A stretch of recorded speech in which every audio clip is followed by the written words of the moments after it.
evening. And yeah, our time is 10-15 minutes remaining, so it's not time for me to talk a lot. Now, Rajkuman will be speaking, and you can say the host state is speaking now. Thank you so much. Assalamu alaikum. Good evening. I want to thank everybody for coming. I want to thank my good friend Kausar Mumin for this incredible event, hosting and organizing. To all the members of our South Asian media for coming and making the time to make sure the whole world has heard this panel. Thank you so much to ITV, to Time TV, to all of our ethnic press, and to my good friends in Washington. Thank you so much for the incredibly articulate presentations. So I want to talk about New York State now, and what we are doing in New York, and hand in hand together with the South Asian community, with the Bangladeshi American community, to lead our nation, our state, our nation, and the world in the right direction. So again, I'm Jenifer Rajkuman. I work in the office of Governor Andrew M. Cuomo of New York. And our community is one of the fastest growing ethnic communities in the country. As of 2011, the population of Bangladeshi Americans in New York was hovering around 78,000. Our largest population in the United States is, no surprise, in the borough of Queens. Hillside Avenue, 161st Street, Hillside Avenue, all the places that so many of us go to, Saga Restaurant, are the places where so many of our state initiatives have emerged through conversations with members of the community, and we need to keep those conversations going. So my story is very recognizable, I think, to a lot of people here. My parents actually immigrated to Queens, to Jamaica, with just $300 in a suitcase in the 70s. And they were able to make it, like so many of us made it, through hard work. And growing up, whenever we had a fight in the house, my mom was always so proud that we were in America and would say, "This is a democratic household." So anytime we have a fight in the house, it's going to be resolved through a family court system, where we all gather in the kitchen or the bedroom and divide up. One person is the lawyer for one side, one person is the lawyer for the other side, one person's a judge, and we argue it out. And so that's how I grew up, and I thought that was normal. And years later, I became a lawyer, and my mom wonders why. But one of the things I've tried to do throughout my career is fight for the rights of our community, for workers, for those experiencing discrimination. And I had the honor of being elected as the first South Asian district leader in New York, but certainly not the last. Now, our community still has not had a city council member or state representative ever elected. And the time is coming soon. But I wanted to go somewhere where we were making real change in the state. Bold action during these turbulent times at the federal level. I was thinking, where are we really making that change? And who is a leader who is really going after tangible results that are making a difference in the lives of actual people in our community? Beyond the rhetoric, real results. And that's what landed me in the office of our governor, Andrew M. Cuomo, because in my opinion, he's one of the boldest and change makers in the nation right now. So I wanted to focus on some of the things that we have done that have been remarkable and pioneering. So first, I will sadly remind us that about a year ago today, an imam in Queens from Bangladesh and his assistant were brutally murdered on the street. And that was exactly almost a year ago. And as the state, we've taken big steps to combat hate crimes. So one of them is that we have trained 120 local and state law enforcement officers in how to investigate and handle hate crimes. So we have increased our training. We've invested $25 million in security for daycare centers and schools that may be targeted. And this is happening not just in the Bangladeshi American community and the Muslim American community, but also in the Jewish community, which is experiencing uptick in anti-Semitic incidents in this past year. So we have vamped up our anti-hate crimes initiative, including setting up a text line. So if you are a witness a hate crime, please text hate to 81336, numbers here, and we will be ready to do what we can using all of state resources to persecute these crimes to the fullest extent of the law. And we also offer a $5,000 reward to anybody who comes up with information that will help us prosecute a hate crime. So finally, I'd like to move on to immigration and the amazing things that we've done in this area. The governor said recently that if there is a move to deport immigrants, I say then start with me. This was his reaction to the anti-immigrant executive orders coming out of the Trump administration. And I think that that statement of his really encapsulates and embodies our entire state immigration policy. We started a groundbreaking program this year. It's the first of its kind in the entire country. It's called the Liberty Defense Project. And the Liberty Defense Project is a $10 million state investment in immigrants' rights. The idea is to provide legal counsel to any immigrants in the state who need it. And we are on target to ensuring that all immigrants held in detention receive a lawyer in 1 year's time. We are on target to reaching that remarkable milestone. We're the first state in the entire country to set up such an initiative.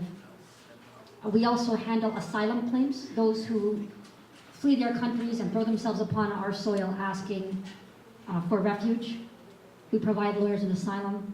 We help immigrants become citizens by helping to cover the costs of naturalization fees. The cost to become a citizen is, does anybody know the actual amount? Close.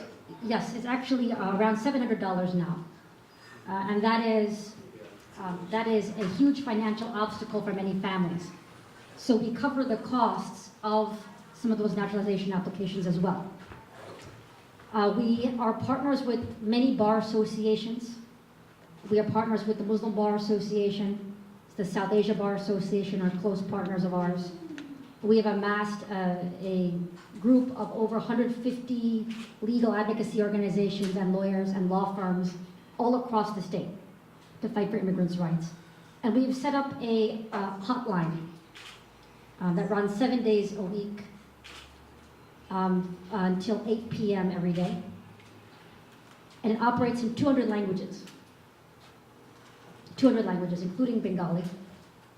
And this is the number. Please distribute to any of your friends who need any immigration help.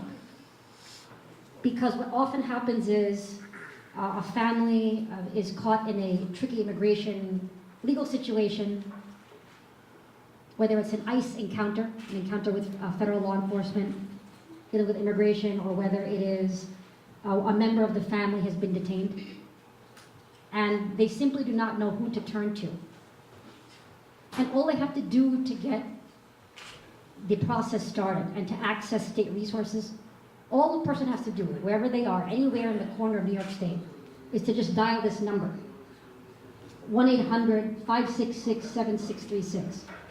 So please take that down, and any friends of yours who need immigration help, they can access it right there.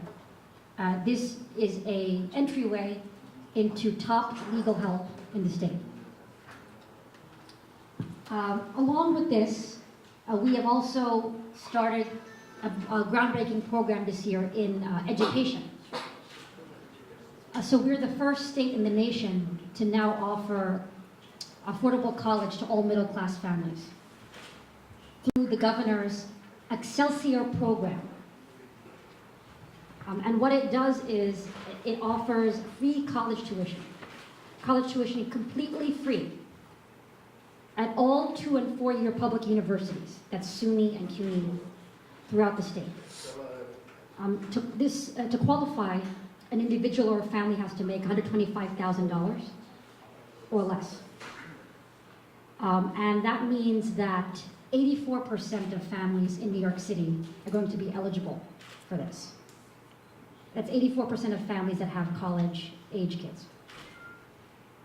So this is going to transform the face of education in New York State and give children the opportunity that they need, including so many children from our community.